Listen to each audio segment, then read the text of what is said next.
Welcome to Dom and Dragons, a Goats and Dragons campaign featuring Dominic Monaghan. Please be warned, this podcast contains adult situations and language that may not be suitable for children. In fact, we try our best to be unsuitable for people of all ages. You're welcome. I've had two separate girls in my life ask me that exact question. Why are you the way you are? Oh, what an awful thing. Yeah. Seriously.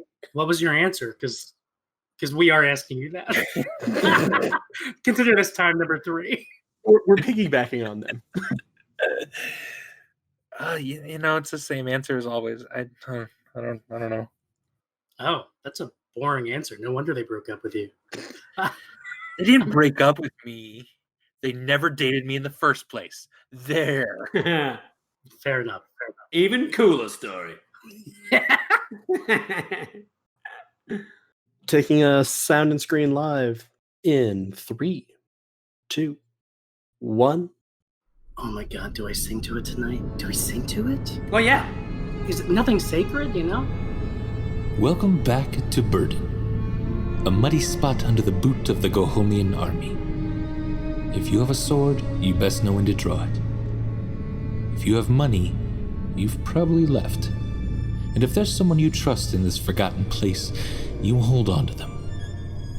We're all just trying to make it here, and maybe we ain't looking too close about what you gotta do to be good in a place like Burden.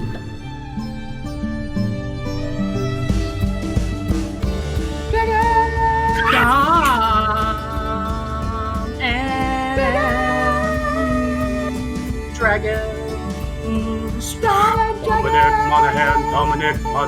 Dominic Monaghan plays D&D.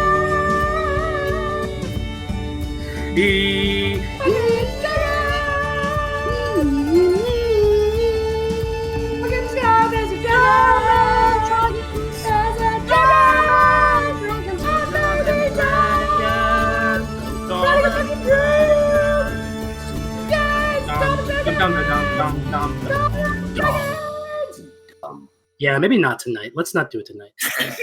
Okay, let's get it. End action. All right, let's do it. Go.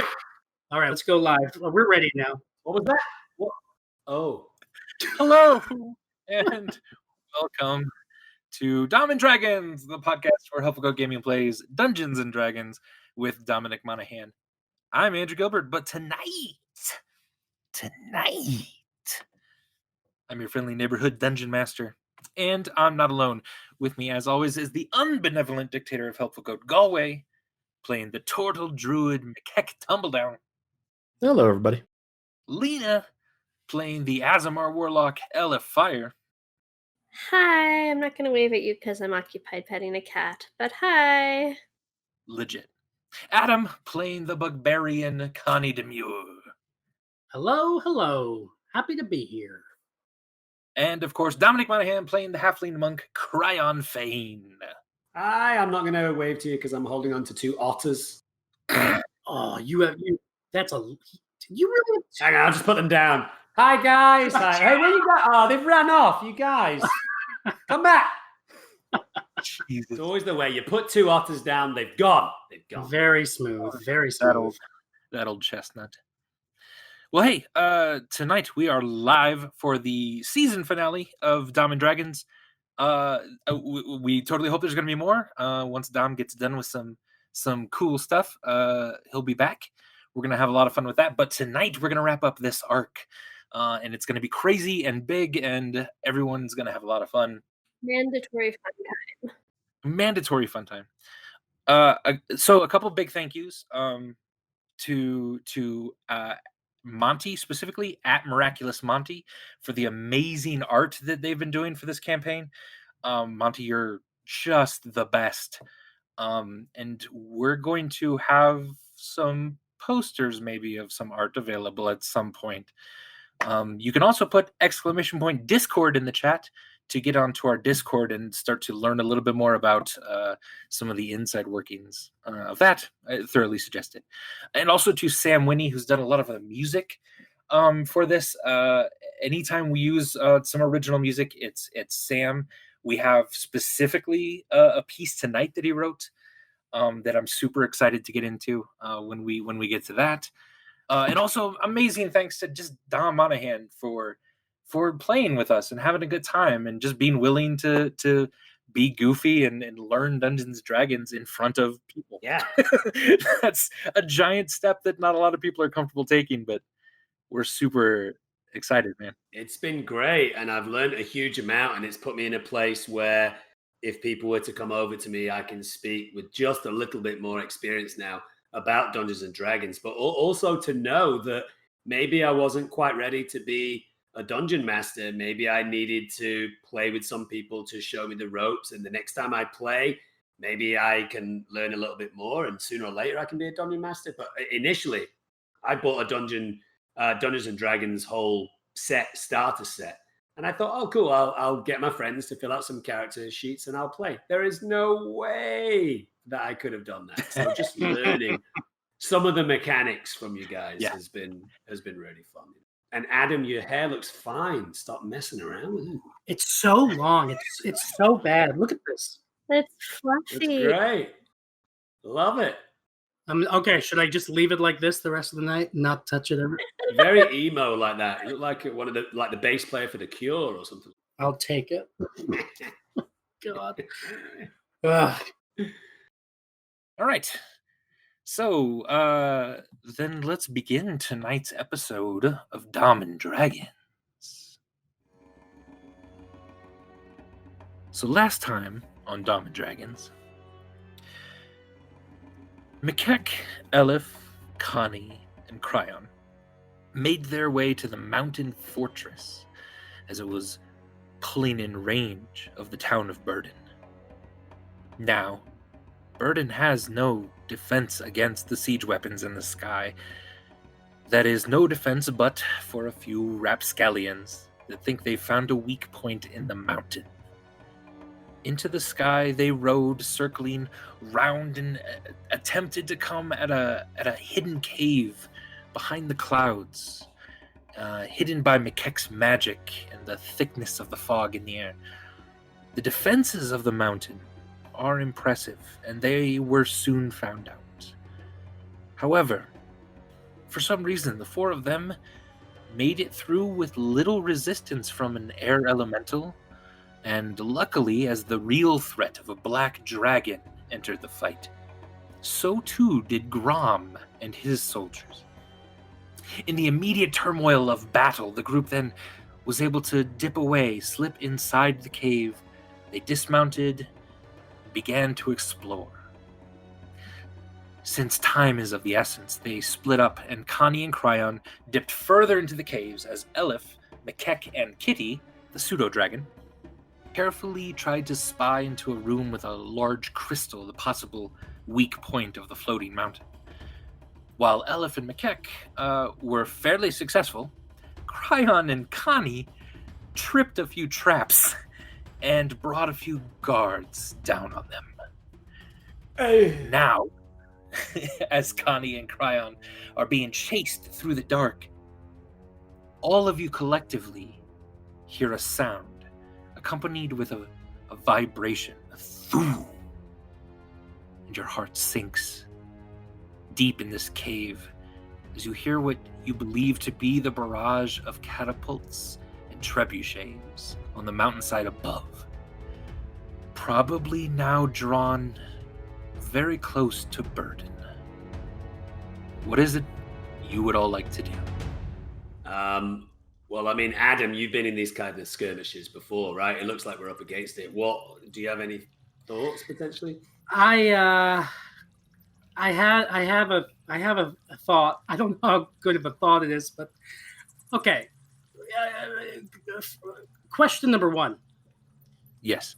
How far is Connie from Elif, and what is the range on message? Lena's currently talking to a pet. It looks from her face. Hopefully, not a ghost. The range is 120 feet. I was trying to get my cat's attention. I wanted him to come sit with me again. The range is 120 feet, and I was, if possible, keeping you in range at all times.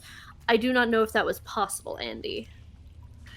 Yes, for Adam. for Connie, you can still in range. Cryon had moved up even further ahead of that. Right. So Cryon not necessarily, but Connie, yes. Fiddly dee. And how does message work again? So we're kind of gaming it a little. It works that the person who's casting message can whisper something to you and then you can respond. So basically, like every 6 seconds or something, you just hear Elif's voice in your head going, "Hey." Right. Oh god. That is... Hey, listen. Hey, listen. No wonder Connie wasn't paying attention looking for traps. Yeah. Lord. Oh, blame Elif saving your ass. Okay, so then there's this the explosion, and what was the nature of that second trap that the people outside the mountain heard, Andy? What did Connie see up ahead? Was that the flames? Yes, that was the flames. That was the wall on the side of Cryon lit up, and a gout of flame just shot straight across the cavern, lighting it up and making kind of a noise. All right. So that's probably what they're reacting to. But I dodged it. Right, yes, Cryon dodged it, luckily. Yeah. And Skillfully, yeah. and you're not exactly sure if they've seen Cryon yet, though Cryon is probably trying to make his way down the hall toward you. Yeah, sure. So I'm assuming, so based on what Lena just said, once they heard the sound of the fire wall, Yeah. Elif, I imagine, would have immediately sounded a bit like, "Hey, what's going on?" Right? Yes. I mean, in an Elif way. So it would have been much longer and more Yeah. annoying. What's going on? Do it if you want. But yes, exactly. Okay. So Connie, I think, has an understanding of what's going on because he triggered that trap before. He's kicking himself in this moment. He's like, "Damn it! Why didn't I fucking look for more traps up ahead or remind Cryon too?" Right? He's thinking that another trap has gone off. He is going to do two things, Andy. He's going to immediately message back to Elif, saying, I think, something along the lines of, "Send the bats! Send the bats!" Okay. He's also going to take out from under his hat Bert and hold Bert in front of him in his best fucking Gandalf impression, I guess. And he'll kind of whisper to it. Not really whisper to Bert. He's just going to be like, well, he should whisper though. He's going to be like, "I don't know if you can understand me, Bert, but fly up ahead and do your best to make it seem like you're the thing that triggered whatever the fuck that trap was. Now go, go, go! Whisper magic words like I saw a wizard named Pony Boy once do." Okay. Give me a animal handling check. Are you guys seeing anything on the map apart from just a big blank space? I'm just seeing a big black space.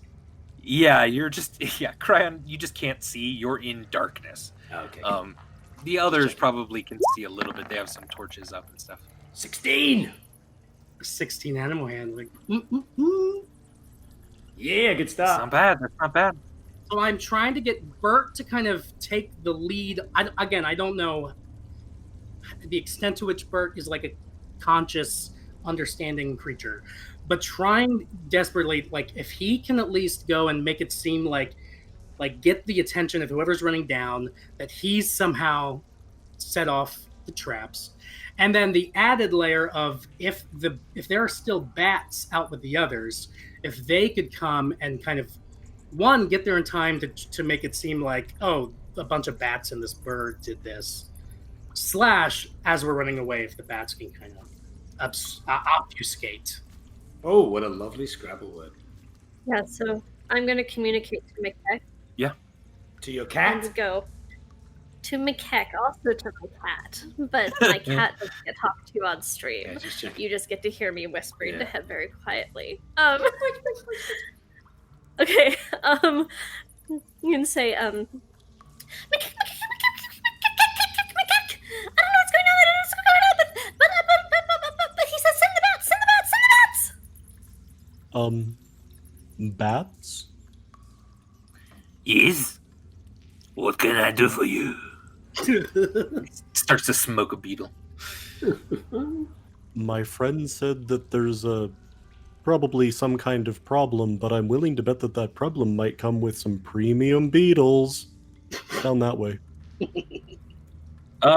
Give me a persuasion check for the bat. 13. It's a bat chain smoking beetles, man. How insightful is he? Life is shit, but a beetle is a beetle. And then he takes off, and you hear some squeaking from other bats. Yes, fuck him up. And then a lot of them are sort of flying in that direction.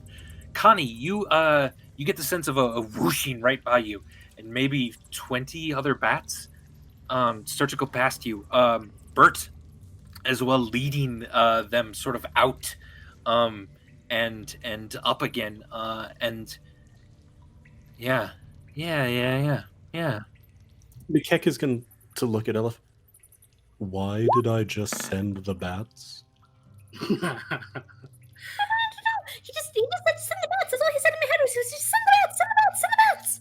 So if I can, the other thing, Andy, that like as the bats rush by, Connie's keeping an eye out for Cryon if Cryon's kind of running down the tunnel, and Connie's also looking around to see if there are any crevices in this tunnel, any kind of like indentations in the rock that they would have passed or something, any kind of hiding spot that if push comes to shove they need. Although I'm thinking that it's at this point, since the bats are there, I think probably Connie and Cryon would just be hightailing it.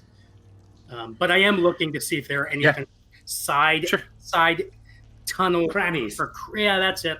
Crannies. Nooks or crannies. Yeah, nooks. Yeah. Give me a perception check, and then while he's doing that, Cryon, you see a bunch of bats just flutter past you toward the guards behind you. The guards behind you start to kind of immediately swat at them, and you hear them going, I don't know, fuck it, we don't need to. And you hear one of them kind of shouting, like, down there, is anyone down there? Cryon shouts back, just those bats!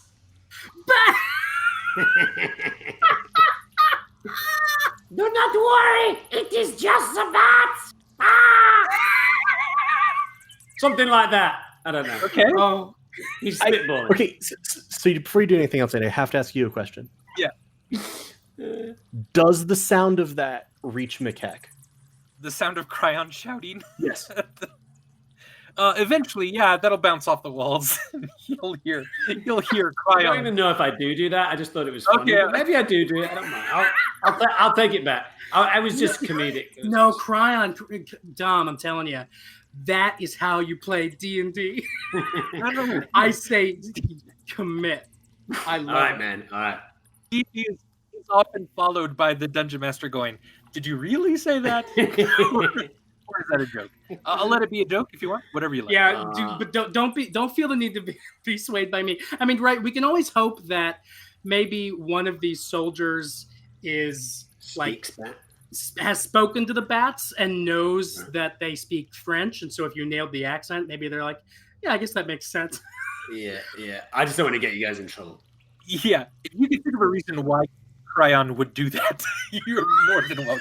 Yeah, why would Cryon do it? We know why Dom would do it, but why would we know why I would do it for shits and giggles, but I don't think there's a reason for Cryon. Okay, all right. So Cryon, at that, after, when he shouts down the thing, would you hide, or do you want to keep running, or? I think I'm pretty spry of foot, right? I don't think I would make too much noise to keep running, you know? Okay. You are running in like pitch blackness, essentially. Right. Okay. Give me a stealth check with disadvantage. Oh. It's not going to matter too much. Do they still have Pass Without Trace on, or? It's already ended. Yeah, at this point, it's just ended. Yeah. Stealth check. Hold on, here we go. With disadvantage of 13. Yeah.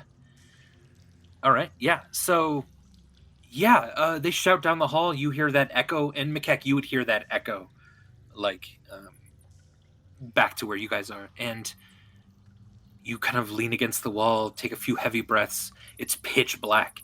Basically, you just kind of know a direction Connie's in, but you take a moment and you don't hear anything.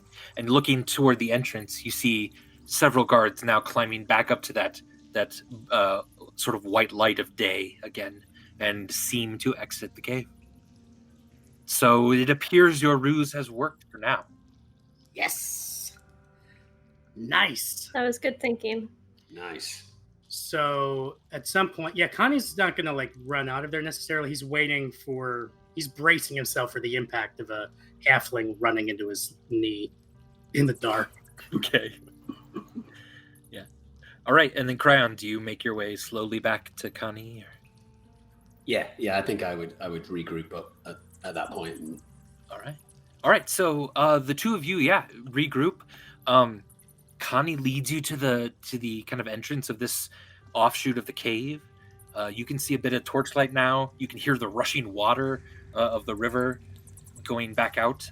We're looking for traps. Give me an investigation check, please. A 6. You don't see any traps. Me too, or I don't need to, or do it. We are looking for traps. Yeah, we exactly. Thank you. Oh, A 14. Yeah, even with it being really dark, you're listening for that little tick of a pressure plate again. You're kind of feeling your way around, and as it's starting to light up here, and you see a bit of the torchlight from Makek across the river. You think you've made it this far, and there are no traps. Yeah. So, how would you like to get across? And Makek and Elif, you kind of barely can see them now at the mouth of that cave as well. All right, Cryon. How do we want to get across this river now? Do we want to ford, float, or ferry?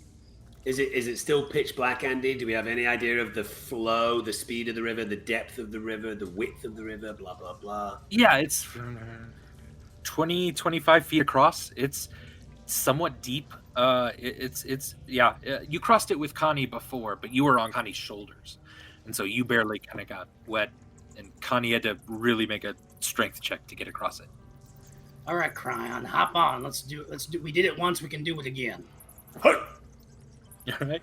Crown scampers up, crawls on your shoulders. Cryon scampers on Connie's shoulders and whispers in his ear, "Don't worry about that. That's just a trap digging into your hip there. Don't want you to get any ideas. It's dark. We're close to a river. It's wet. Just letting you know that's just a trap."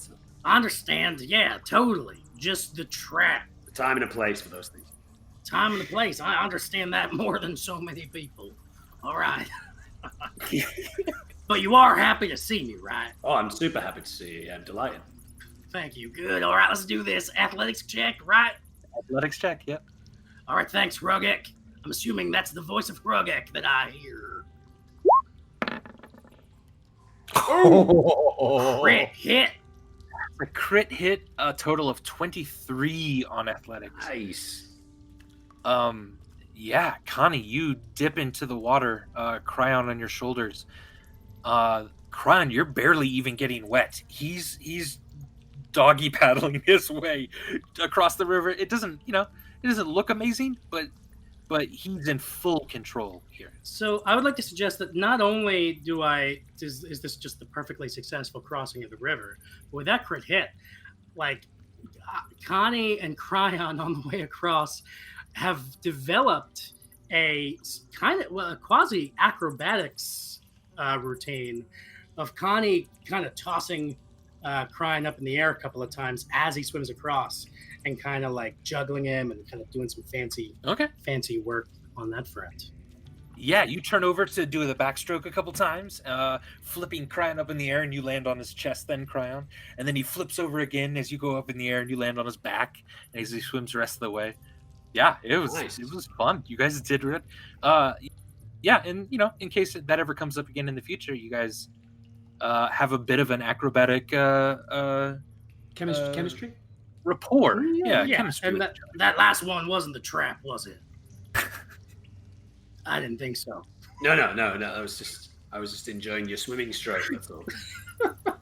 All right, so you've made it a bit wet, waterlogged bugbear, but you're over by McKeck and Elif again. Technically, they're by Elif and a giant boulder. What happened with the bats? What did you do to the bats? What's wrong? You guys, is everything okay? You're really wet. Why are you so wet? Oh, because you had to go across the right. That's why you're wet. Yeah, you're totally fine. But like, is everything okay? Like, what's going on? Whew. Let me catch my breath, Elif. That was touch and go for a second there. We tripped some traps, but we're okay. But I think we alerted some soldiers. But then you got the message about the bats, right? So I think they think it was just bats. I think. Yeah. But what did you see at that exit of the tunnel? Cryon, you peeked out, I think, or you heard, or you listened. Did I see anything? Did it? No. Yeah, you couldn't really see much. You were still kind of far back in the cave, but you did hear them talking in common about getting the catapults ready because we're almost in range. And in fact, as you're recalling this, everyone hears another. The ground kind of shakes beneath you. So that's where the catapults are. Well, we gotta take this mountain down. Did we ever decide explicitly how we were gonna do that? No, not necessarily. No, I think we had a plan. Let's just quick review. Let's have a real quick review. We have some people on the outside who might be, hopefully, trying to cut those ropes that are attaching magically this mountain to the elk's antlers. Right, you have Kalia and Rose sort of leading a group of citizens to attack some of those ground forces. You did have Grom bring whatever soldiers he had to attack the dragon in the sky, as well as some of those ground forces. So some of that's being taken care of. And we also explicitly told him to cut the ropes. Yep. Once he's clear of the dragon. Yeah. And then we brought up here with us explosive barrels, right? We were going to try to 2 of them. blow some shit up and take the mountain down, or at least, I don't know. Yeah. And McKeck's also going to sort of pat the bandolier of accelerant. Yep. We also have some extra, upgrades. Right, good. What were we gonna specifically blow up, though? Did we know what that was? Something. Okay, so far as I know, I've never come across a mountain that just naturally floats. Right. So one would have to assume that it's being held in place by some kind of magic. Maybe that crystal. Right. Yeah, is it the elks and the ropes, or is it the crystal, or is it some combination of both? You said you saw stone giants dancing around that crystal. Yeah, and in the times that I've seen elks and ropes before, they've never been able to hold up mountains. So I'm guessing the more magical side of it could be the crystal, which the crystal room is the place that we've not been to, right? We went left when we came down the cave. I sent Kitty down that way. Yeah. They're still there. I'm going to point at Kitty's god-awful scratched out drawing. They're still bowing. Well, I don't think there's much we can do here about the ropes. If I recall correctly, what we all saw about this big mountain is the ropes were met. They hooked onto hooks that were kind of driven into the bottom of this mountain. Is that accurate, Krugek? Yes. That's what was described, yeah. And did we think that some of those spikes might be to one side or the other? They just seem to kind of be on the front side. So opposite the side of the waterfall. Yeah. Okay, so basically a way that we do not have a path to. Not that you know of. Yeah. Since this forms a T intersection, a direct route to. This cave this isn't just the map cutting off on the northern edge. It's right. Yeah. The path cuts off. I would be keeping an eye out throughout all of this. using my explosive specialty to like kind of watch for areas that I want to investigate more closely to see how explosives would impact them. I'm looking for weak areas to bring the mountain down. Yeah, give me an investigation check. And if you're not proficient in it, add proficiency. 19. Very nice. Yeah. You're looking around, you're checking even this smaller cave off to the side here. All around you here and in this smaller cave, this is something kind of more naturally formed. There is nothing really stable in these. What you see is rock that could come down fairly easily. But as far as like the mountain being held up or anything like that, you're not seeing anything exactly like that. Okay. How far away is that crystal room from where we are, Cryon? I don't remember it being too far. When I came in the first time, it was less than a 3-minute walk to the right. I saw that kind of ceremony take place. It was 100 feet maybe, but you were going really slow and really methodical. It's true. That was. Yeah. All right. Yeah, we need to go. We need to go check out that room, I think. And also, man, these trebuchets and catapults going off have me damn worried about Burden. I wonder, is there anything, Aleph? Do you have Ernie on you? Yeah, of course, I always have Ernie with me, right? Because he's my friendship bird, and also he's my friend, so he's my friendship bird who's also a friend, and he just like hangs out with me in my hair all the time, and I try to make sure he doesn't get burned or hurt, because I think I told you this. Like, I think you're wrong about him, like maybe not getting hurt by being burned, so I have to make sure he's okay. What do you say? Maybe we should send him after Bert with the mission of maybe the two of them could head up an operation whereby those bats try to disrupt the catapults and trebuchets being set off on the outside. They could kind of swirl around and swoop down and attack the bad guys out there. I mean, they're very, very, very, very, very tiny, but like they could try. Yeah, I guess maybe could at least be a distraction. They might be okay as long as they're safe, right? Tiny things can be leaders just as much as big things. Just look at Dennis Kucinich. Angela Merkel. Angela. I think she's like 5'1", you know. And Angela Merkel. I'm not going to add any more to the list. No, I think that if anybody can do it, Bert and Ernie can. Because they've witnessed us bond and fall apart and then come back together as friends. They have the necessary traits of leadership that they could lead the bats to victory against the catapults. Here's what you do. You hold him out in front of you, and you kind of whisper in kind of a magical, wizardy voice to him. Yeah, I saw him do that. While this is happening, by the way, I'm beginning to concentrate on the ritual for detect magic. Okay. It's like, good. That's great. So I'm whispering to my bird. Hey, you gotta go help us, you gotta go see the Brody and the bats, and you gotta go scare the people who are like trying to do the trebuchets and catapults. They're down that way, the way the Connie and Cryon came from. You gotta go that way, and you gotta go scare them, and you gotta go fuck with them, and you gotta go fuck them up, because fight the power and fuck the system, and we gotta blow them all up. So I believe in you, you can do it. Give me an animal handling check. Connie was kind of giving her advice on how to do that. So can I be helping at all? That'd be great. I'm gonna say no. This is 4. Yeah. All right. But also Ernie knows where Bert is. That's their function. Yep. Yeah. Ernie hops around, kind of pecks at your hand a little bit, and then flies off to the north. Seemingly in that direction. Yeah. I think it worked. I can just assume that Ernie has spent enough time with you to be able to understand your natural speech patterns. All right, let's go to the crystal room. You hear another. That's the third one. I'm not keeping track or anything.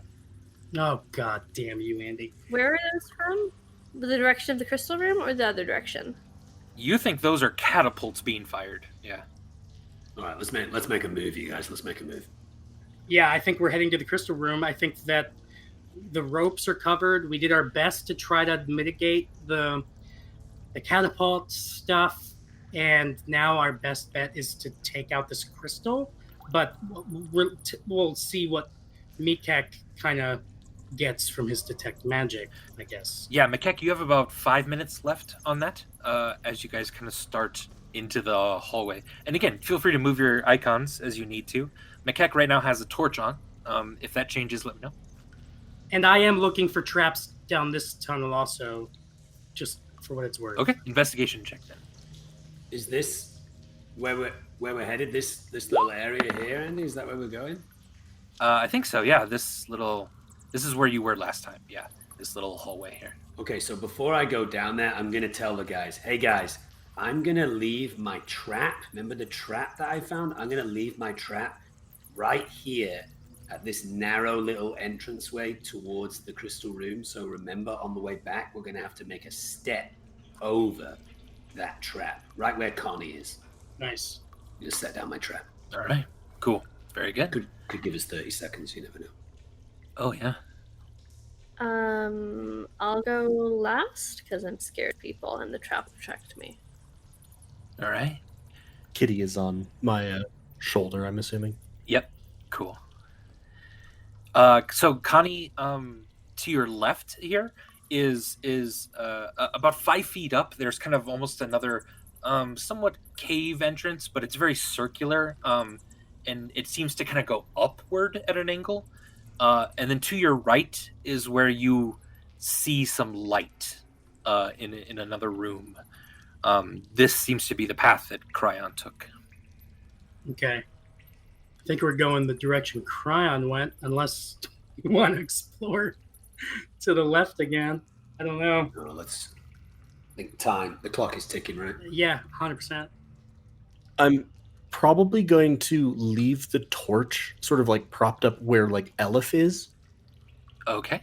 So that if we were bailing out, there's light that way. If you're saying I'm seeing light up ahead of me. Yes, gotcha. I don't know if this is like the time to remember my cantrips. It's always the time to remember my cantrips, right? But in addition to having guidance, which I always forget I have, I also have light, you guys. So, hey, that's cool. Nice. Sorry that I didn't flag that when we first came into the cave. You're all good. I can cast that, though, on somebody. Maybe on myself, because I'm furthest back. Alternately, you could cast it on a small coin, and I could give it to Kitty to hold in their mouth. Okay, yeah, that's a good idea. And then if they open their mouth, it's a little pseudo-dragon flashlight. There's no way that Kitty's going to drop the coin, because Kitty's obsessed with coins, so that works. Yeah, sure. I'll do that. Okay. I'm going to sort of like tap Kitty. This means open. Tap again. This means closed. Thank you, Kitty. Tap, tap, open. All right. So the dragon opens its mouth, the tiny dragon, and a beam of light is shooting out from it. It's fairly easy to see. And then, Connie, as you're getting closer to the lip of an edge in the cave, you can sense it opens up into a much larger room. The light is sort of streaming in pretty easily here. Tap, tap, closed. And the dragon's mouth closes. Nice. What would you like to do? This is the biggest, like most egregious waste of a familiar plus the light cantrip.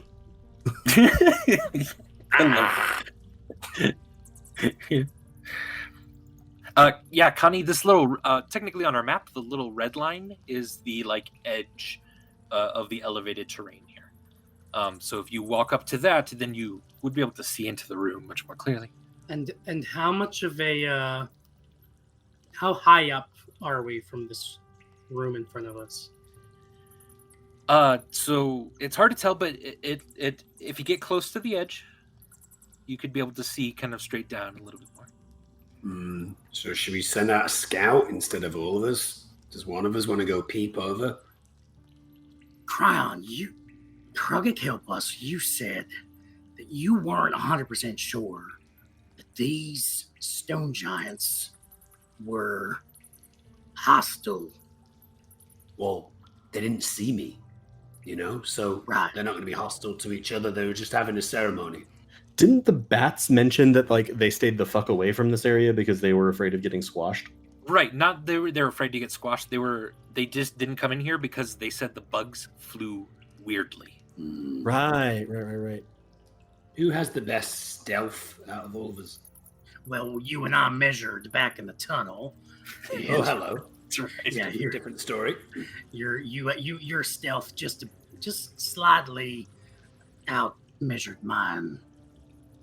But here's the thing: is is stealth what we need right now, or do we need somebody to go down there, make their presence known, and just to see how the fuck they react? That's a big swing. Connie. Are you asking, do we need explosions? Do we need explosions? Is that what you're asking? Because I can totally do that. Well, I don't think it was, but who even knows at this point? It is a big swing, isn't it? Do we just assume that they're worshiping a stone that seems to be powering a mountain that is a siege weapon by the Gahonian army? Can we assume that they're bad guys, or is this some kind of, are they? Yeah. Wait, do we think it's powering the mountain? Did I miss that? We don't know. Yeah, you just don't know. We are conjecturing that is a possibility. It is clearly of significance in this mountain. Right, as far as you've gotten with that, it's they were venerating this sort of crystalline structure. For some reason, the structure reminded you of something that cloud giants would use. However, because it's a crystal, stone giants might have been able to amplify its power. And that's as good as Cryon was able to kind of remember from his studies. Right. Cryon says to Connie, all I'm saying, Connie, is at this point, if there are people down there, they don't know that we're here. So we're in a kind of power position. As soon as we reveal that we're here, then it's game on. I'm just saying we could ascertain a little bit more information before revealing that we're actually here. That's all I'm saying. Yeah, no, that makes sense. Because we might then after go down and tell them, So I just let me just go check. Can I do that? Yeah. Do you want to do it sneakily or just kind of? Yeah, I'll do it walk straight up? sneakily. Okay. Give me a stealth check as you walk up to the edge here. So I would say is that stuff also has happened. McKeck has sort of moved back and has just slumped against the cave wall. Okay. 15 for stealth. All right, Cryon, as you get up to the front of this and you just kind of peer over the edge again, you remember this scene off to your right. There's another kind of ledge that's about 20 feet up off the ground. The ground itself is about 20 feet below. The crystalline structure is there. It's pulsing kind of a very bright white light that fills the entire room. Off to the left, a very, very large cave just kind of goes on into darkness, and you can't see the end of it. But the most striking thing that is different about this time is there are no stone giants dancing around this thing. You do see one massive stone giant, gray, granite-like skin, kneeling in front of the crystal. And give me a perception check.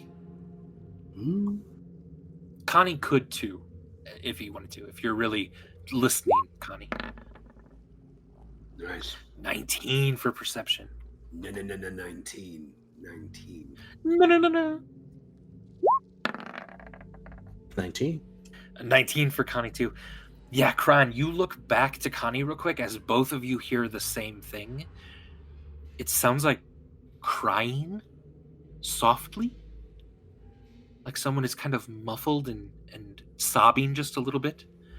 But it's also a very low sounding crying, if that makes sense. And it's coming from the room, sir. Intriguing. I hear low crying. Guys, the giant's like doesn't want to be doing this or something. We gotta save the giant. This is Lena, because Aleph doesn't hear the crying. Yeah, sounds like they're prisoners. Like they're not doing this voluntarily. You know. Did you say low crying or low crying, Connie? Low crying? Low cryon is something else. Well, I'm just checking because I am a halfling and I have been called low cryon Low. before. Yeah, so Connie hears the low crying, and he's straining through the emotional intelligence that he has, and he's. I think maybe we don't attack someone who's crying right away. Is that right, Elif? Oh my god, somebody's crying again? Of course not. No, we don't attack them. We help them. We help the people who are crying. Maybe they want to fight the power too. We should definitely help. We should help them. They want to blow the place up too. We should help them blow the place up. We should blow the place up. I think she's right. Well, we don't have time. We don't have time. Our town's being destroyed. Connie's gonna leap down to the floor of this cave. Did Cryon go down? No, Nope, he's just not yet. he's just searching. Well, Connie does. He's like, we don't have time. There's somebody who's sad. We gotta help him. Uh-oh. Yeah, give me a dex saving throw, please. Give me a stupidity throw. Wait, my trap searching check wasn't kind of extended this whole time? Yeah, it was. Yeah, Is it just the height? yeah. You jumped off a 20-foot cliff. Yeah. All right. Oh, boom! 22. Nice. Great. I love it. I land on my feet. Well, you only take Your broken feet. you only take 2 damage as you slam into the ground and are barely able to kind of roll. And you're on your knees at this point. And it hurt a bit. Not gonna lie, this is stone floor. But yeah, definitely not quite as bad. And you look up and you now see this stone giant now facing you entirely, its eyes wide. And it just kind of slowly looks up at the entrance to the cave where Cryon is standing, I guess, right now, or sitting, or Is Cryon visible, though? Cryon was being stealthy. probably stealthy. Yeah. So it looks up to the mouth of the cave. It kind of wipes like its big massive stone face, and then begins to stand up. And this thing is 20, almost 30 feet tall. What would you like to do, Connie? It's just staring at you right now. Introduce yourself. Cryon whispers, introduce yourself. Yeah, Connie will look as this thing rises, and he'll say, hello there. Name's Connie B. Demure, and I come representing Wigmoles? What? Well, because, I heard you crying in here. Not Cryon. There's nobody named crying around here. I am saying crying. I would do no such thing. I'm just saying, do you need any help right now? Because there's a whole war going on, and my friends and I are trying our best to help people who feel like this war needs to be over. Give me a persuasion check with advantage. Why does he have advantage there? Because the giant is in a very vulnerable spot right now. Oh. And maybe he's amenable to such a request. 14. All right. You see him step back from you. And then he puts his hand up to the wall, almost as if he's contemplating something. And he looks back to the entrance to the cave. And he lowers his hand. And you can, actually not from your angle. Never mind. So you're not exactly sure what was sort of on the wall that he might have been about to touch. But he lowers his hand again. And now he looks backward into the massive dark cave behind him. And after a second, something sort of trips in his mind, and he steps forward fairly quickly toward you. Yes. We could use help, yes, all of us. All right. Are you able to provide such help? Well, I'll tell you, I was sheriff of the town of Burden for 10 years. And I'm just realizing that does not equip me to be helpful at all. This has to be a whole new thing that I'm exploring right in this moment of my character arc. All right. Helpful, yes. One thing about being helpful is friends. I mentioned friends. I have friends. Friends who might come down here now if I will catch you. Keep it down, please. Right. Elif is going to add that, jump down for Connie to catch her. Okay. I'm gonna catch her. Connie, give me an athletics check to catch Elif. Oh, God. He said he'd catch me. Yeah. Oh, nice. 19. 19. Okay. Easy. Elif, you just leap off of this thing entirely trusting of Connie, who looks up very quickly, kind of jumps in the air and catches you, and then he bounces down to his knees. But you're actually pretty safe. Yeah, he sets you down. Cryon swoops down on Belinda, does a little 360 around the giant, hovers at shoulder level, and says, "Hello, my stony friend." Yeah, Cryon. Yeah, you swoop around. You get kind of eye level with the giant, who then again looks back to the cave, and looks at you. Yes. The stone here is like loose, right? It's sort of rubbly stone. Right. Yeah. You could probably slide down if you're very careful.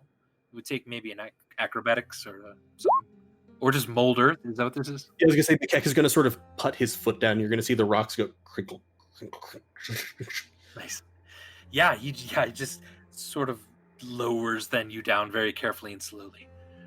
And actually, Mikek at this, the stone giant kind of opens his eyes wide, bows then at you, and says, "Yes, you might help me." How might I do that? And at this, the stone giant sets down on his knees. The kind of rumble of the ground underneath your feet lets you know this guy is very, very heavy. He puts his hand on the crystal then next to him, and he just kind of looks at it longingly for a second. Every mountain has spirits. Every cave, every rock works together. It is a power that is dispersed throughout the mountain itself. But something terrible has happened to this mountain. They have gathered those spirits and concentrated them, imprisoned them, and then loosed a magic on them, quite unnatural. So does that explain the whole the mountain is flying? Yes, Because that seems, pretty unnatural for a mountain. it shouldn't be. They should sit and gather moss and rivers to them. Mikek's gonna blink and like, oh, what the hell? Because if they're in the sky, where will the birds be? Exactly. Precisely. There is a place for everything. And this mountain's place was many miles to the east of here. And its purpose to destroy and conquer. This is not what a mountain should do. And he just lowers his head. How can we help with that? Cryon steps in at this point and says, sorry guys, should we just do some introductions? We don't know your name. My name's Cryon. I am Pirlo. Pirlo. Okay, like that. Yes. Quite talented Italian midfield football player. Okay. Okay, so yeah, we went to the same place, Tom. He was a great player, by the way, full of finesse. Andre Pirlo. I was like, is there just like a number 10 on the Stone Giant? Loosely, yeah. Oh, that's a beautiful name. It's fantastic to meet you, Pirlo. Unfortunate at these troubling times, but it's an honor to meet you. Yes. I'm Macleod Tumbledown, and I don't actually have any idea why I'm here, but we'll deal with that later. Everyone else? I'll introduce myself. I'm Connie B. the Mirror.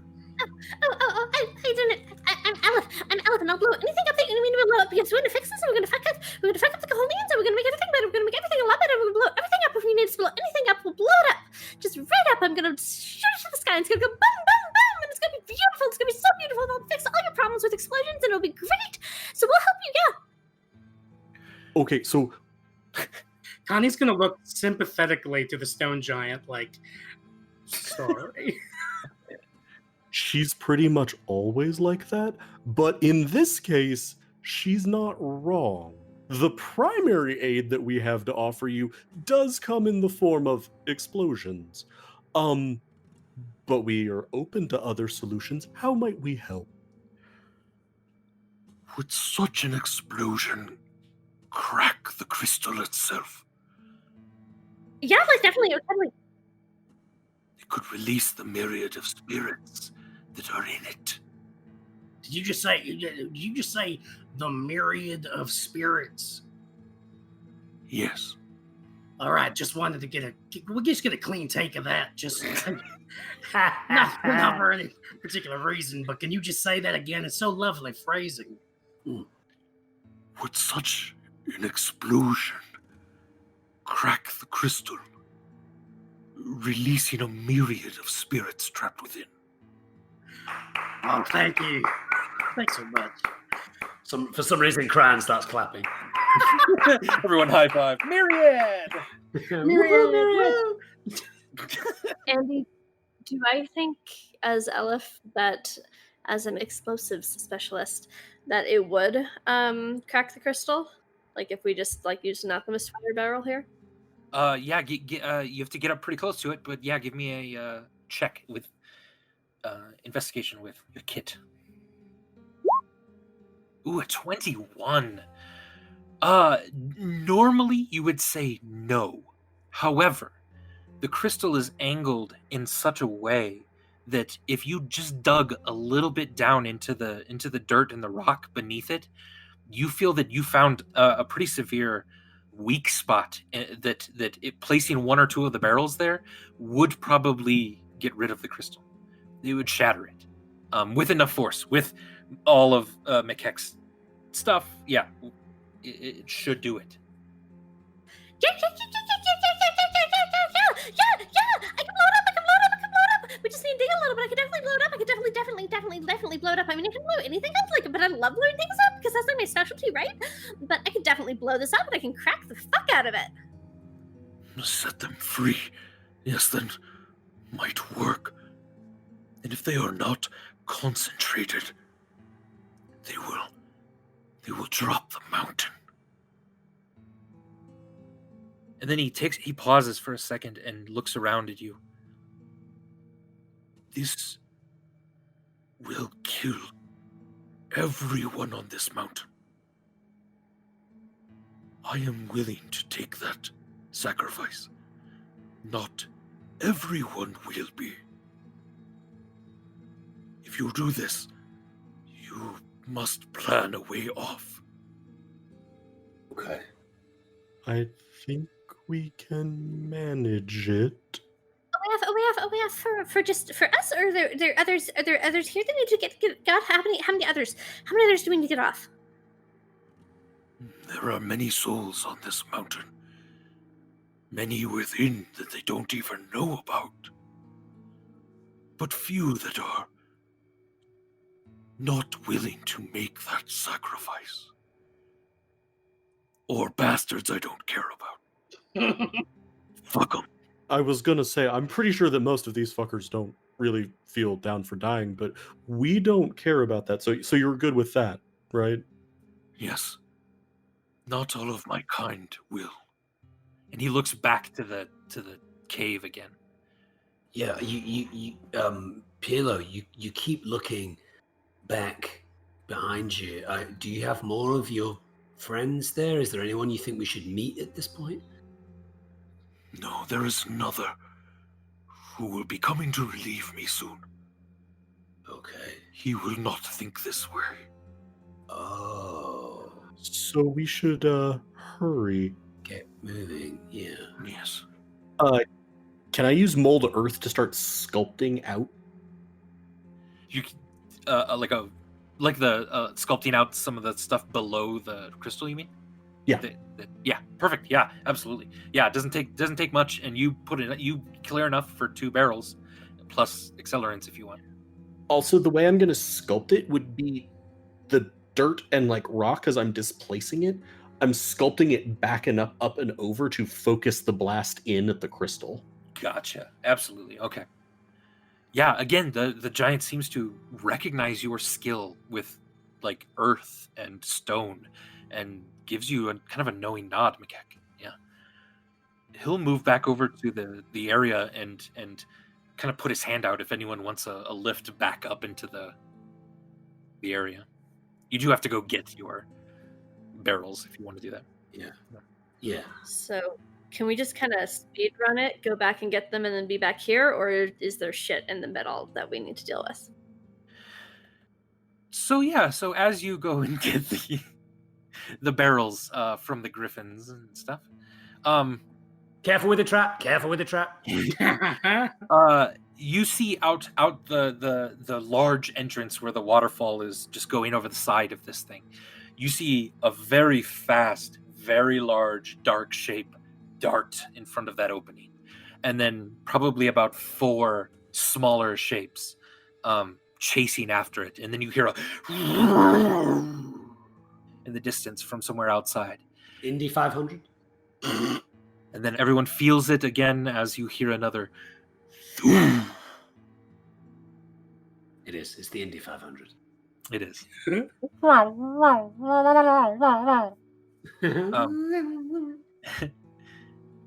But you're able to grab the barrels from the griffins. And yeah, if anyone has anything to say at the moment, feel free. But otherwise, you're probably just going to drag those back.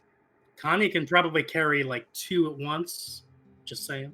Since we're making a sharp exit, or it seems like we are making a sharp exit, do the gang think we need to in any way prep the griffins? Are they ready to fly? Are they good? Can the griffin carry a stone giant? No. Are they not strong enough? Not for that. No, you from what you understand of griffins, they would not be able to carry that. Okay. They are ready for flight. Okay, they're ready to go. They don't need to be saddled or prepped or anything like that. You can just jump on them and you've already done all that. Yeah. All right, good to know. Yep. You thinking about it now, you don't actually have any, like, you might want to think a little bit about how you want to light this thing or how you want it to go off. Oh yeah, you have a tinderbox, but it's broken, right, Connie? Adam? Connie? Well, I'm gonna say that Elif did give it back to me. It wasn't on the Titwitch stream, but she gave it back to me. I would have. Yeah. I don't know, because Serenade gave it to her back when they were watching the Bramble Pelt's house burn, the mayor's house. Yeah. Right. And so I got it back, but I haven't had a chance to really test it, and I don't even know. Right. I think it was broken both for its magical messaging system as well as for its fire creation system. But also, this conversation is moot because, Elif, you produce flame from your fingers, right? Yeah, but wouldn't she be too close to the explosion? Yeah. Oh, I understand now. I understand the problem, sure. Do we have a long piece of twine that we can light and then send to the barrels? Yeah, I'm an explosive specialist. I feel like I should be able to figure this out. Oh, yeah. But here, use my tinderbox if you want, because it might, I don't know if that's like a cool thing for it to come back in a utilitarian form at this juncture. I think that's cool. I think explosions are cool. Blow up all your problems, kids. Wow. You also have an explosives kit, so I imagine that would contain some Right. Like, I have an explosives toolkit, so, like, how long would it take me to come up with something that would have a delayed explosion? Yeah, you could probably have a delayed explosion for about a minute. If you needed something longer than that, you don't quite have something that would work this efficiently. So you could have like a much longer twine, but then the chances of it not going off are higher. So it's kind of up to you. What do I think the radius of like the accelerant is? I mean, you've not tested it fully necessarily. Yeah. This amount especially. It's sorry. I didn't mean could we just sit here and be okay. I more meant could we do a staged explosion in the sense of set off the accelerant further away, it ignites the main bomb. Right. You could theoretically do something like that. Yeah. Especially if you leak a little bit of the accelerant out of the bags around the area on the stone, it could catch fire more. That doesn't add a ton of time necessarily to it, but it would give you some distance. A kind of Hansel and Gretel fire lighting kit. Yeah. Breadcrumbs of danger. I'm feeling really good about this plan so far. I'm going to start preparing for our eventual victory celebration. And Connie pulls out a cigar and he puts it in his mouth and he's patting. Now let me see if I have any other of these slow burning cigars that I could share with y'all after. Hang on a second. Wait, what? You have more ideas for our victory celebration for later? Well, no. Connie, let me ask you a question about cigars. I know nothing about you. Let's say you lit that cigar, okay? Yeah. And then you set it down on a table in a bar. Sure. How long would that cigar lay lit until you had to come back and relight it? Well, in my experience, I'd say that would probably stay lit for maybe like 4 or 5 minutes. Sure. 4 or 5 minutes, sure. Now, Elif, do you get McKeck? Do you? That's totally perfect. That's completely perfect. We can do that. Well, no, I think Connie's the only one that doesn't get it. Connie, we're not talking about cigars. We're not. No. We're not going to have this. You can have a cigar later, but we're going to use the cigar as a delay to light the explosion. You get it? Oh, hey, now that's a plan right there. That we just, what a plan. Right. All right, well, I guess, I'll buy some more cigars back in Burden, which surely will still be standing at the end of this adventure. Here, Elif, I trust your expertise with my cigar and my tinderbox given to me by Vern back in the day. I mean, both these things are going to blow up. You know that, right? Like, they're both going to go boom, boom, and they're going to be gone. They're going to be completely destroyed. You understand that, right? Well, I do understand that, and it's beginning to strike me that it was never really about trying to be back with Vern again. It was more about trying to be comfortable with myself. And he's looking at his watch. Yeah, Connie, let's actually talk about this in a bar later while smoking a cigar. Deal. McKeck has like hefted one of the barrels over his shoulder and is walking. He goes, "You do realize that there's also a stone giant that has already agreed to die for the success of this plan, right?" Yeah.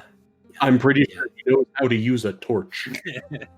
Also, Griffins, you might come a little closer so that we can get to you faster. Yeah, Griffins, in a little bit here, this mountain's going to start to collapse. And what we need from you is for you not to freak the fuck out right at that point. All right? Can they understand me? All right. Maybe. Can we fast forward to we're back in the chamber with the giant? All right. Just so you know, I'm going to take Belinda back in with me. I did not leave Belinda with the Griffins. Belinda's kind of on my back type thing, just in case. Gotcha. Good to know. All right. As you put the barrels underneath it, you start setting up the accelerant. You hear some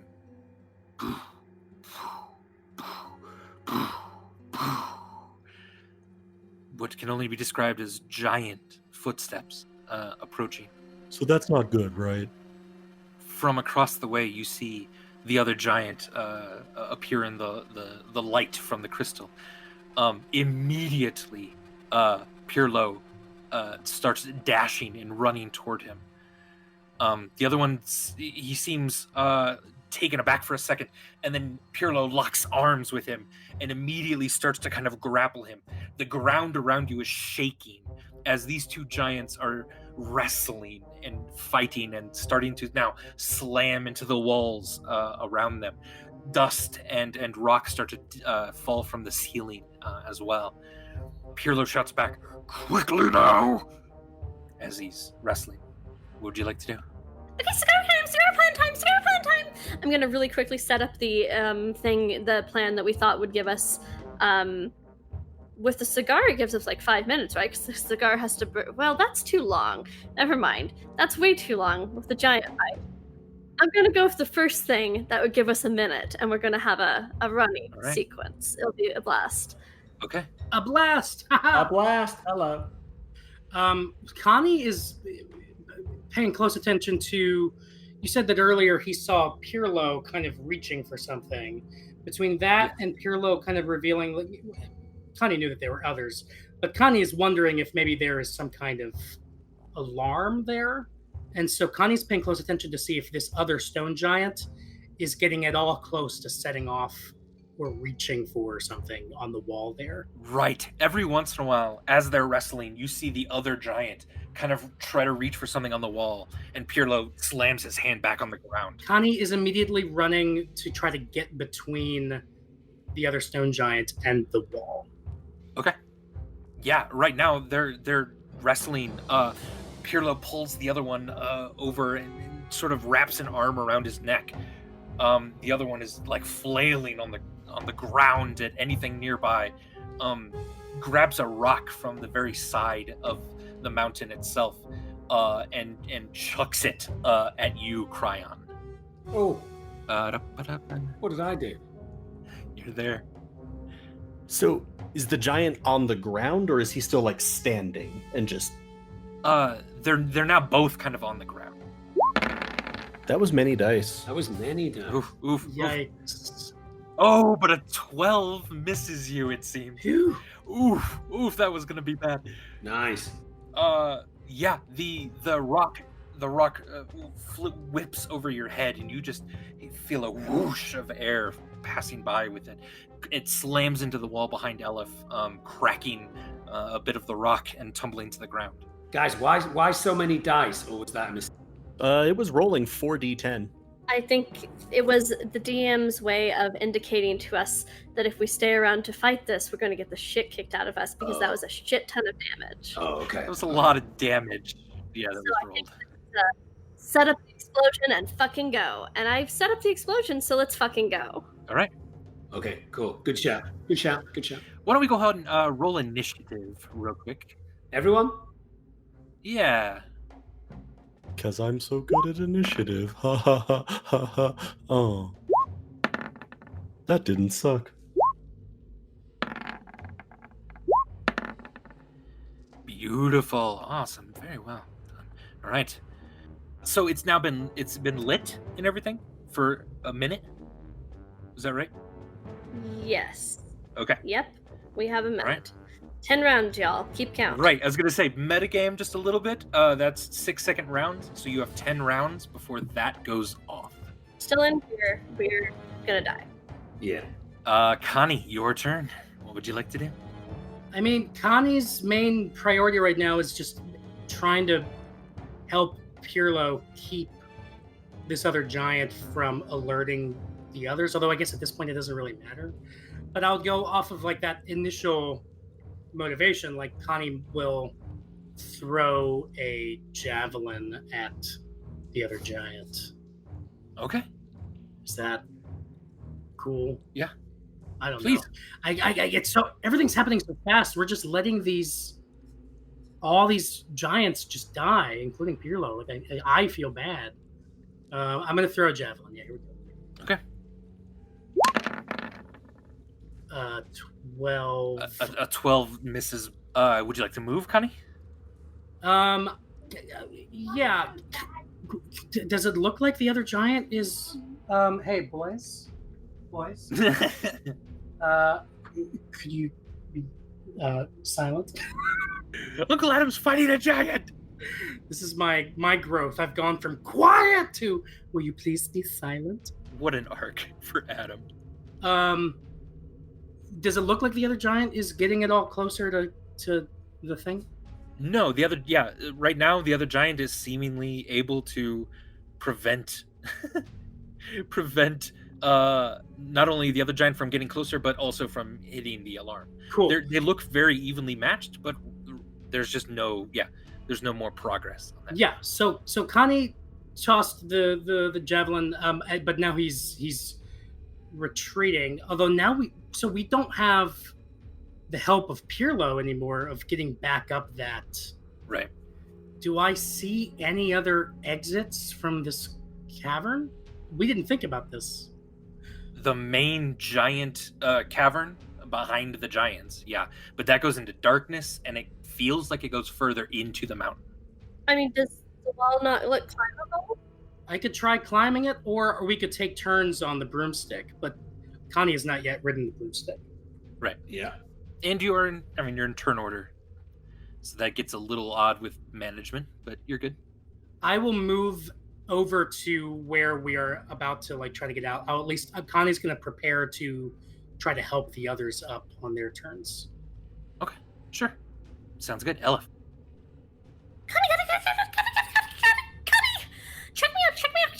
Check me up! I'll just get a little hurt, but that's okay. Actually, you need to check me because then you say that for later. So check me up, and then I will drop a rope down and tie it to something or hold on to it or something. I don't know, for the heavy guys. We'll figure it out. We got this. All right. I guess I'm not able to. So I have extra attack. Yeah. Can I use that as I prepared that action, my extra attack action for this turn for kind of throwing her up the way I would throw a javelin? No, technically, yeah. It's not an attack. It's something different. You're not quite able to do other things with that attack, but you can. I'll give you a little bit of help, Elif. So you kind of basically bouncing. Connie can give you just a little bit of a lift to get up. So give me an acrobatics check, Elif, or an athletics check to see how high you can get and grab onto the wall. I mean, you were right the first time. I'm not doing athletics. Okay, yeah, I figured. A 9 acrobatics. You lift off of Connie. Connie gives you a little bit of a push. You grab onto the wall and immediately start to slide back down for a second.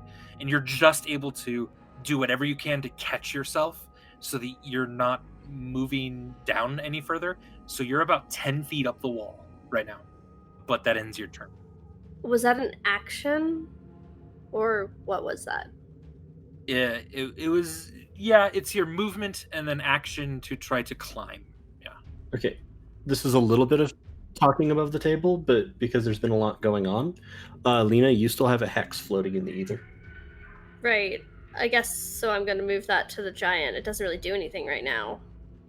I believe you selected strength as the stat. I selected dex as the stat. I couldn't remember. Which doesn't hurt.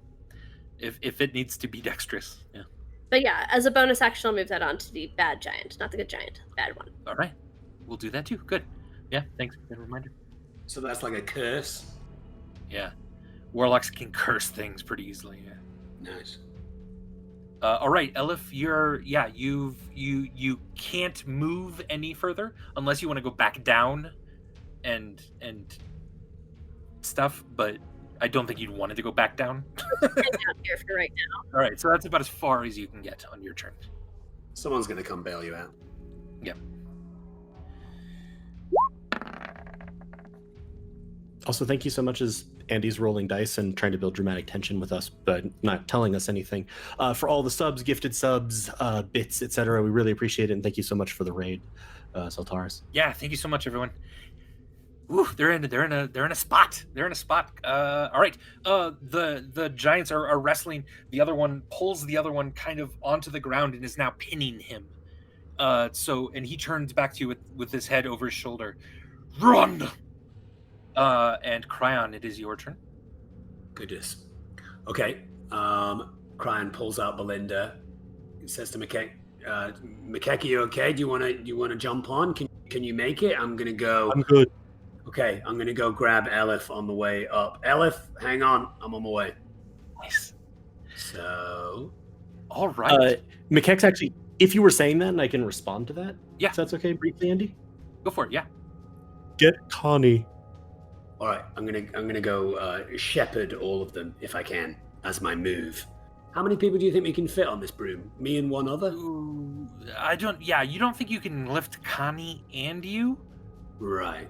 But here's something you could do. You could land on top of the rocks on the cavern itself, and then toss Belinda back down to Connie. Yeah, that's what I'll do.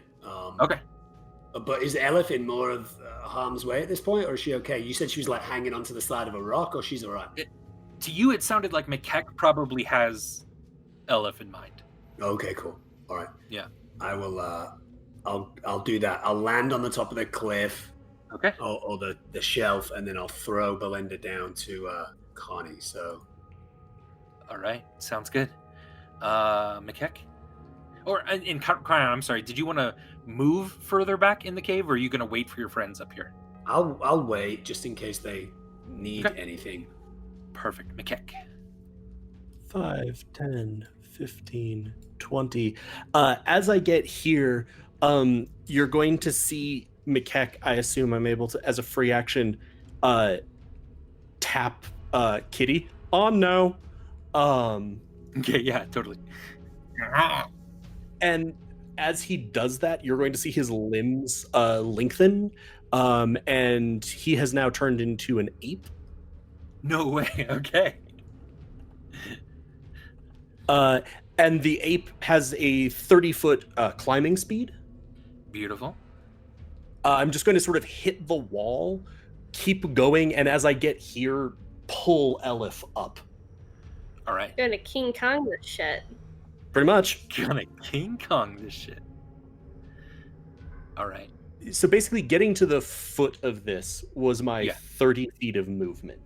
Okay. My bonus action turned me into an ape. Okay. How tall is the wall? 20 feet. 20 feet. So I'm going to get up that, and Elif was halfway up, and we can just say, basically, with the movement reduction, I'm just pulling her back up. Yeah. So I'm probably right at the lip, just on the other side with her. Yeah, absolutely. Yep. Dragging Elif then up. Yeah. You guys are all kind of almost in crown space here. I'll just put you so we can separate them in case. Yeah. And all right. Very nice, Connie. Now, I understand that the broom takes a lot of time to have to like practice with, yeah? Yep. Oh yeah. So, I mean, Now's a good time to practice. I don't know if it. Well, I mean, the description you gave us, it requires like 10 to 20 minutes of practice to be able to fly it well. Yeah. So I'm talking through kind of my awareness of it. Connie is just like has seen them flying on it, so he just thinks like, all right, well, Fern never taught me how to fly on a broom, but how hard can it be? And he'll try to fucking fly it. All right. Yeah. Give me an intelligence check. That's not great. Figure this thing out. All right, my -1. You got it. You got it. You got it. You got it. 14. 14. With a 14, you're able to kind of sit on it a little bit, and it moves you just a little further. It's not quite doing exactly what you want, and then it almost as if it clicks with you that this is kind of a sentient being as well. Belinda has a mind of their own, and they kind of seem to steer you a little bit further up into the cave, past Cryon and stuff, and then sets you down. It was really, really shaky, and you don't feel great about doing it again, but it at least got you up and into the cave.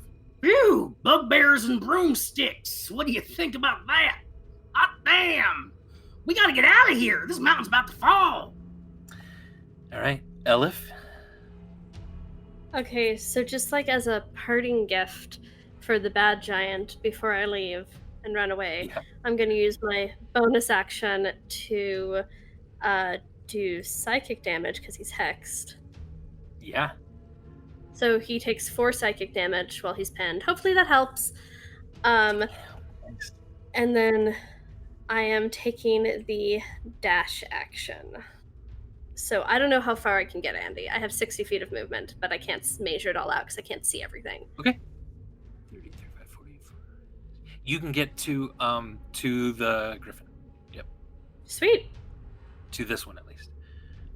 Mounting it will have to be your next turn, but you can get there. Cool. So that's my turn. All right. You just hear a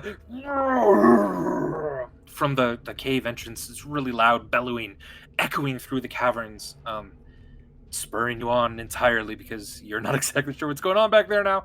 Cryon. Cryon says with some urgency to the group, remember the trap, there's a trap in front. Jump the trap. Which hopefully they work out, because that's the direction that we're heading, right, Andy? It's the same direction. Good reminder. We're simply on the escape now, right? That giant is not even for us to do anything. So, right.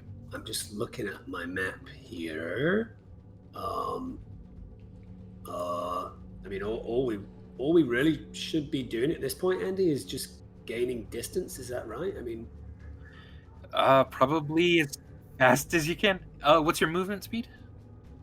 Oh, speed 35 with a little comma next to it. All right. Yeah, so 35. Yeah, you're able to you're also able to get to the griffin with Elif. Where did you go? Oh, sorry, I just ran up ahead of Connie. Oh, yeah, perfect. Okay. Yeah, you're going this way. And you're able to get over to the griffin with Elif. Technically, you have enough speed to get on the griffin if you want. Am I not flying Belinda? Oh, yeah, Belinda. I would have tossed it to you once I got up there. Of course you would. Okay, then yeah, you could certainly mount Belinda. Belinda takes off. I think Cryon, once he realizes that he's in a place of open air, gets on Belinda and is doing a kind of perimeter flight around the gang to make sure that everyone gets on, and if there's anything that he needs to do, throw a dart or something like that. So he's just... Yeah. Excellent. Yeah, you're hovering then kind of like right over the river below you, just waiting. You have good eyes on the cave and the griffins. You should be all right. All right. We're just going to stay ape form, which is 30 feet. I love it. All right. And I'm assuming that, again, Kitty is just wrapped around me serving as my flashlight. Absolutely. Yeah. Yep, and the light that you left on up here, the torch that you sort of kept there. All good. You step over the trap, no problem. All right, and then Connie. Yeah, Connie has 40 feet of movement as a bugbear at this point. So he is just he's just going for it. All right. Yeah, so you can get to about here-ish if you want. Yeah. All right, Elif. So the plan was for Cryon to ride the broom and then somebody to share a griffin with me, right? Sure. They don't have to carry a barrel with them this time, so they can carry 2 people easily. Okay. So I'm gonna climb onto this griffin. I guess I got down to the further one and wait for people. All right, yeah, you mount the griffin, you climb on it. Is this the one I rode before? Because I had done a good animal handling check on that one. Is that this one? That was this one. Fine, I'm going to climb onto that one then. Okay, you climb onto that one. Yeah, and you're just waiting then for someone else to mount, and you'll take off. Yep. Can I assume climbing on's not an action, so can I, hold an action for once somebody's on with me? I can indicate to the griffin that we should fucking move. You can indicate to it, and then the mount rules are a little weird with that because it's not really your action that you're doing anything with; it's theirs. Right. But you can, kind of tell it, hold an action to tell it to go. Yeah. I can. Okay. Yeah. Okay. All right. Cry on. Yeah, I mean, we're in a holding pattern now, right? We're just waiting for everyone to be safe and able to escape. A little bit, yeah. You're basically waiting for McKeck and Connie to get on a griffin right now, and then you're able to. I mean, you see them both, so if you wanted to, you could kind of go closer to the exit. Yeah, I mean, I'm flying around, like you said, in a kind of hovering pattern, so I'm just making sure that All right. no one's getting left behind, everyone's okay. We don't see anyone, no one's chasing us, no one's after us at this point. Right. You don't see anyone chasing you or after you right now. Very interesting. McKeck. I'm trying to think about this for a second. How long was the initial ride up here? It was about 10 minutes or so. Also going really sneakily, going all the way around the back of it. And you probably imagine that it's gotten closer to Burden since then too. Okay, so I'm gonna 5, 10, no, not from there. 15, 20, 25, 30 dash action. 40, Okay. 45. And hop up there. As an ape? As an ape that is much lighter than my turtle. Yep. Okay. Although, which one is this as I'm running towards it? You think this is the posh one, but also you've never ran at a griffin as an ape before? Well, I was also just trying to think. I was realizing those barrels were really heavy, weren't they? Yes. Like, we didn't think there was going to be any problem with, like, outside of maybe Connie and I being on Right, the same. 100%. Right. That's what I was saying. Yeah, sorry. Then I probably would have changed back. Okay, cool. Yeah. I don't want to talk you out of it. I just reminded you of the scary ape. I was literally just stuck on the ape is lighter than McKeck is. So that might This should be no good. problem. Okay. Yeah, with Connie. So does my thing trigger? Does the griffin go? Yeah, it starts in that direction. I'm also going to reach up, tap Kitty. Off now. Okay. All right, and Connie. Yep, Connie runs and gets on the other griffin, if he can. He can. Yep, you're able to mount it. Bert, Ernie, meet us on the ground! All right. Yeah, you are able to dip out of the mountain. 25-ish seconds go by before you hear then a crack. A giant explosion behind you just shoots out the side of this mountain, seemingly tipping almost the mountain kind of over in one direction, and then it starts to sink slowly backward. And then it begins to just drop. The entire mountain begins to drop. You, luckily, as you're fleeing and you look out, you don't see any elk right below it or anything like that. So hopefully that they were good at getting a lot of that away. And you're flying right now to Burden as you just feel this mountain coming down behind you. It's so just massive in the air. It's already just kind of sucking all of the sound out of everything. You can feel it just eyes in the back of your head, just right behind you, just dropping out of the sky. And you look ahead now to Burden. There are a few fires now as you dip underneath the cloud cover. You now see Burden a little bit on fire. And now your main goal is kind of in your head. Okay, now to put out fires. And it takes a second. You can almost feel the vibration of the mountain landing behind you before sound hits you, before anything else hits you. You just kind of almost feel the vibration in the whole region. everything just shakes for a moment. And then spilling out from the mountain as it comes crashing down to earth, you see a wall of just dirt and dust. And it's coming fast. And you're on your griffins and you're going as fast as you can. Connie and Elif, go ahead and give me animal handling checks. Cryon, you're on the broom, just darting as fast as you can for Burden. Yeah, sweeping as I go. Sweeping as you go. Because there's a bunch of dust coming in. Exactly. Yeah. 19. Elif, all right. Very good. 18 for Connie for animal handling. 18, very good for Elif and Connie. You're able to just kind of dip down onto the griffin as it's beating its wings as fast as it can. McKeck, you sort of pull into your shell to make you more aerodynamic as best as you can. Also, as it comes, as like I see this, like I'm seeing basically a wall of dust and dirt, right? Yes, yeah. Judging as soon as I think it is within like 30 feet of us, I'm going to begin using mold earth to try to like push it away. Okay, good. Not like back, but just try to open it. Absolutely, yeah.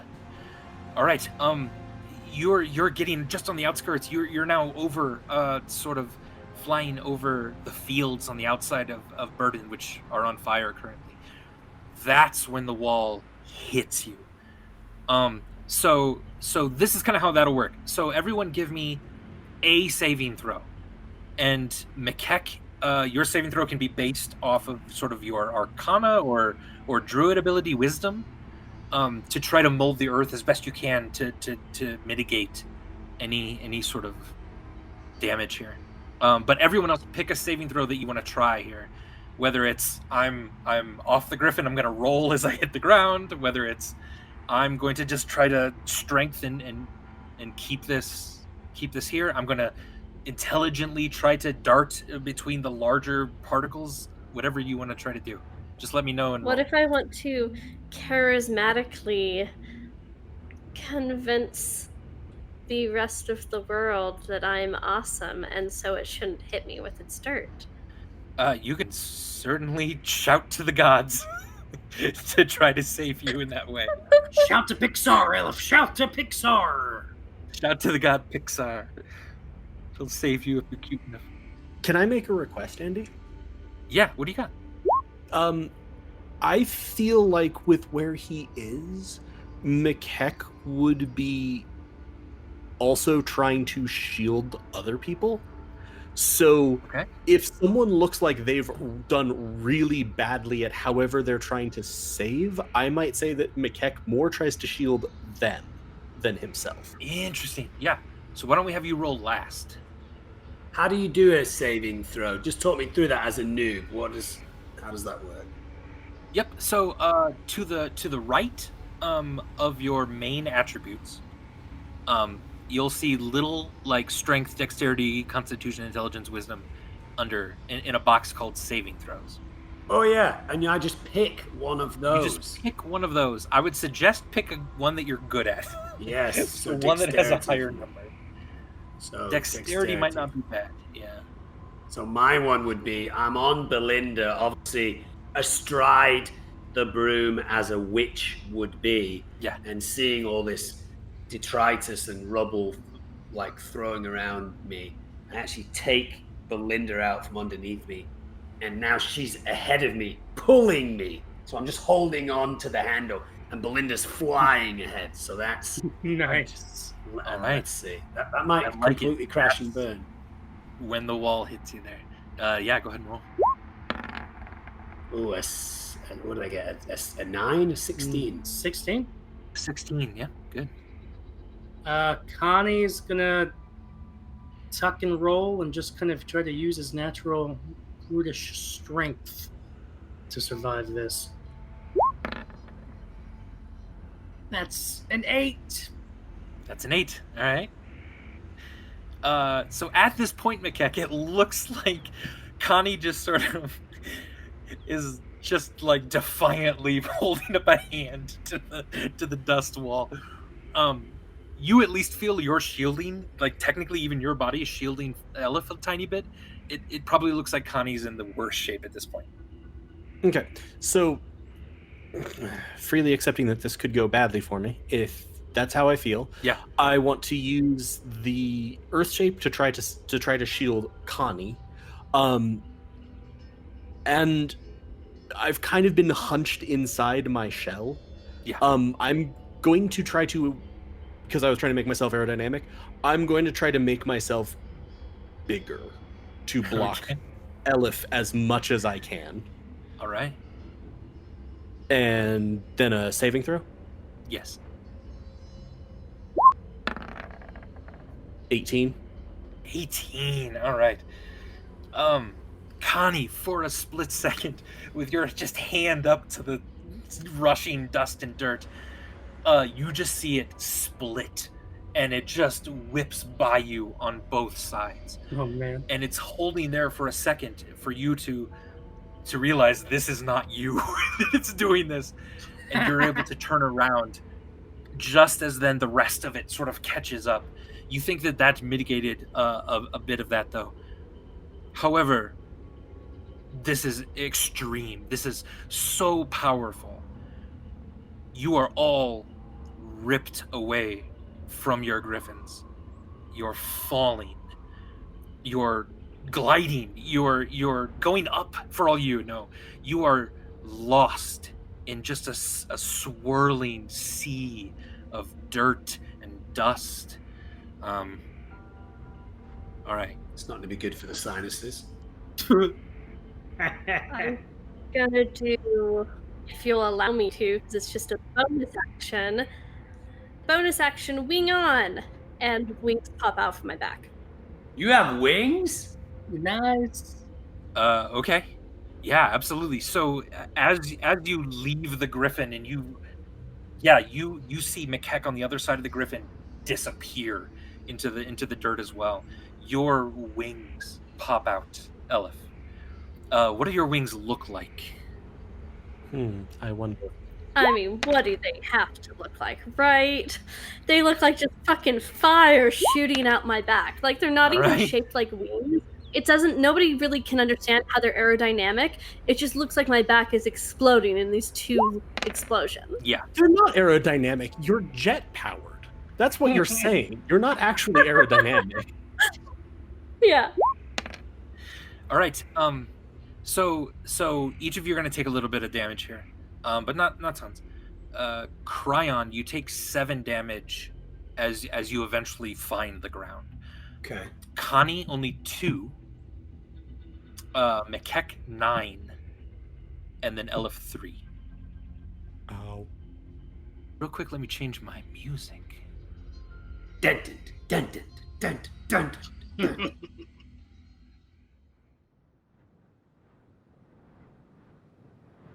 Guess I really have to pee. Me too. I really. I know, have to pee. we're coming there. We're coming there. I promise. We'll break right after this. I don't want to be like a little kid, but I'm like doing that little hoppy thing. I promise. Yeah, it'll be real quick.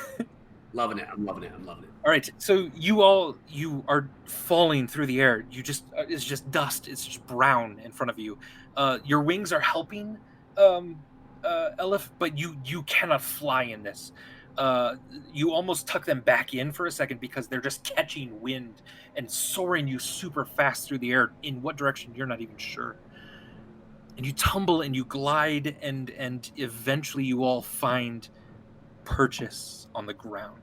Cryon, you slam into the ground and you try your best to kind of roll, but you then smash straight through a cart in some point of burden.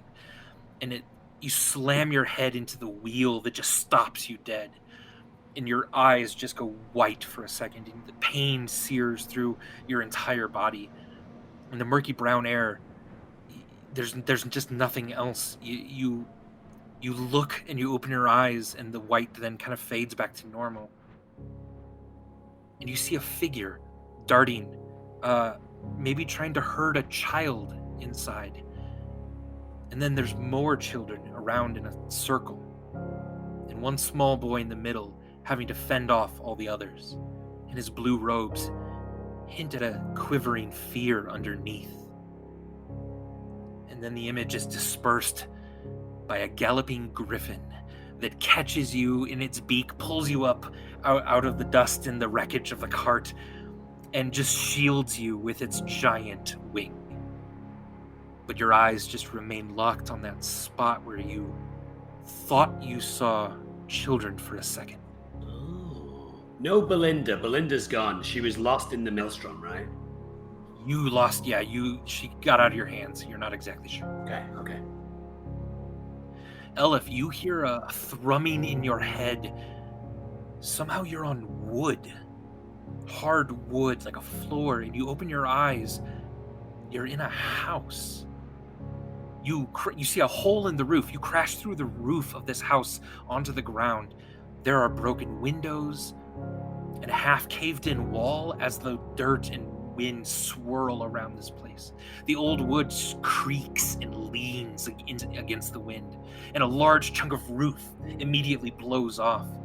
And as you brace against the impact of the wind and the dirt again, you hear a gasp from the corner under the stairs, and you see the orphans, already members in a gang.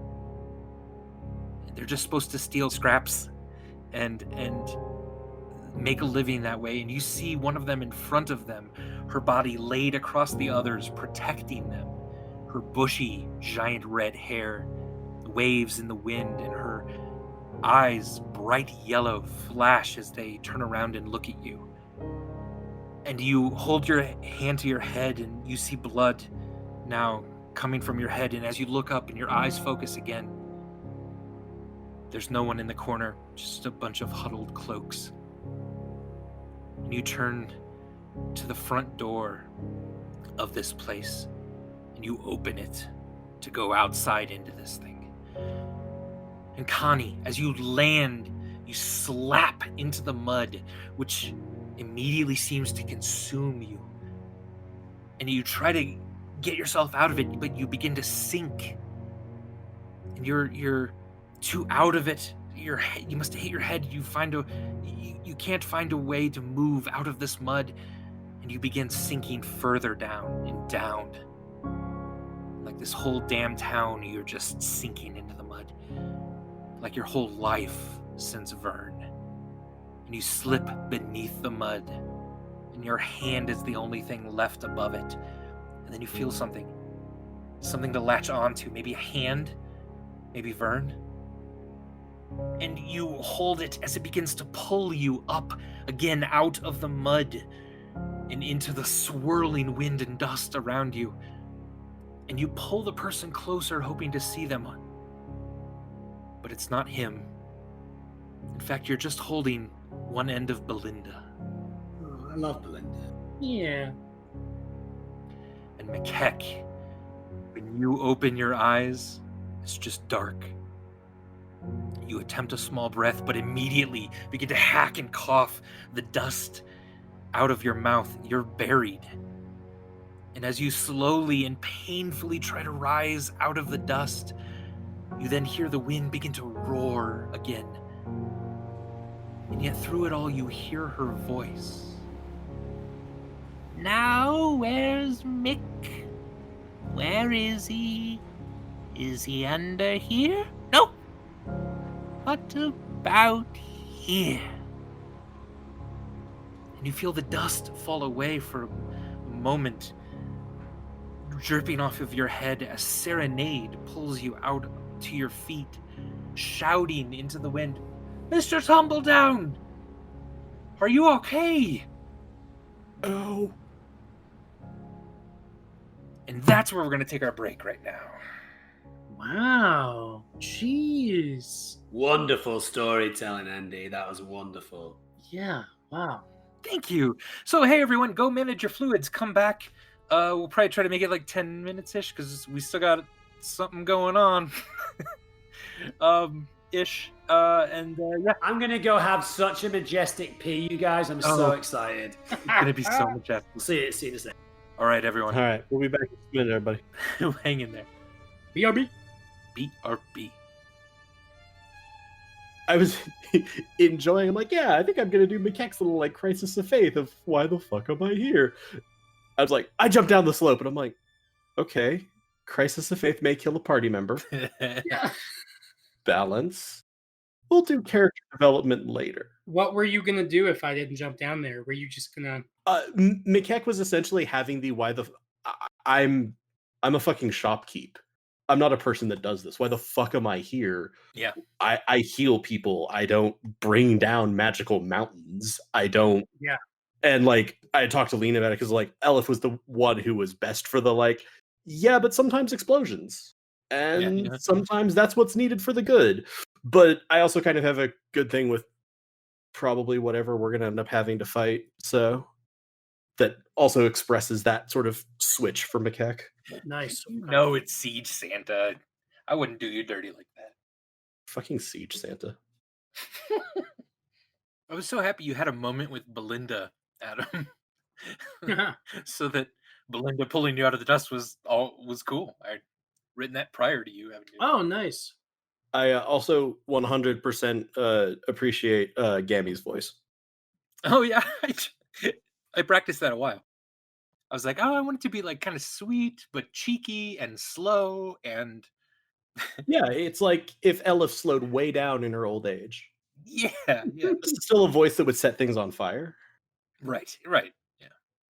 There was like there was a whole part about the guy hitting what Adam thought was an alarm, but it was a thing to trigger like a waterfall to come in that room. Oh.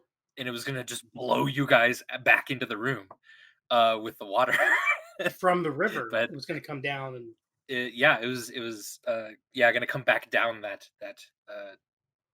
way out. Jeez. But he never got to it because the other guy was good enough. And then we would have had the fun image of the Bobs floating along the new river on the back of a crocodile. Yeah, I was gonna say I have swimming contingencies. I just don't have flying contingencies yet. I love it. We good for live? I think we're good to go. Yeah. Let's figure out what the hell's happening. Yeah. This will be fine. I don't regret having call lightning against what I'm pretty sure is a storm giant. Not at all. All right. Taking us back in and live in 3, 2, 1. This has been Dom and Dragons, presented by Helpful Goat Gaming. If you enjoyed what you heard and want to hear more, check out our main Dungeons & Dragons campaign, The Fates of Rin, right here in the Goats & Dragons podcast feed. You can also check out our other podcast, Helpful Goat Presents, where we play one-shots, shorter campaigns, as well as have conversations about D&D and role-playing in general. You can follow us on Twitter, Facebook, and Instagram at Helpful Goat. And if you want to hear us play live, you can follow and subscribe to us on Twitch at twitch.tv/helpfulgoat. You can also chat with us and other Helpful Goat fans in our brand new Discord, or donate to our Ko-fi page to help us keep creating content by clicking the links in this episode description. And last but not least, please consider rating and reviewing us on Apple Podcasts, Podcast Addict, or Stitcher. We are a small independent game design firm and would really appreciate the support. Thank you so much for joining us, and we'll see you next time.